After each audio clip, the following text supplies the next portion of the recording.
Almar, mayong gabi, gikan diri sa Davao City Hall, magkahalong nga ang nararamdaman ng mga residente ng Davao City, magkahalong galit, pagkadismaya at awa ang kanilang nararamdaman ngayon sa sinasapit ni former President Rodrigo Duterte sa kamay ng mga banyaga sa ICC. Yet, Mr. Duterte, the former prosecutor, Mr. Tough on Crime, could not get this triple murder committed in a market in broad daylight with multiple eyewitnesses solved? Of course not. Because it was his murder. Yan ang akusasyon ng ICC prosecutor laban kay dating Pangulong Rodrigo Duterte. Siya raw ang nagpapatay sa 3 lalaki sa Agdao Public Market noong 2013.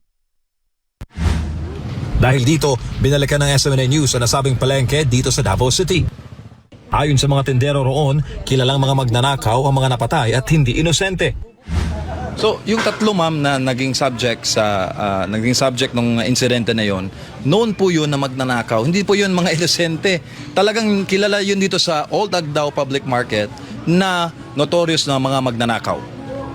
Alam po, marami na po silang record sa Santa Ana.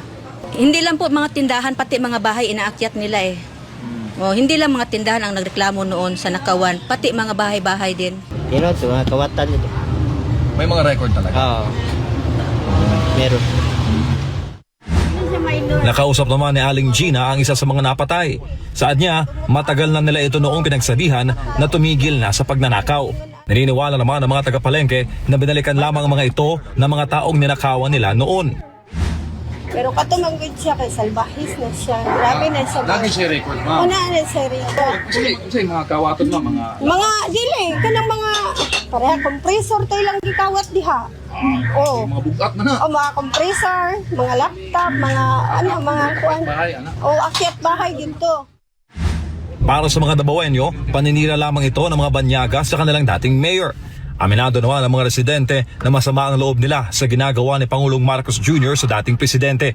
Mensahe nila para kay FPRD. Atay, kanang amping o kanang laban tayo tay.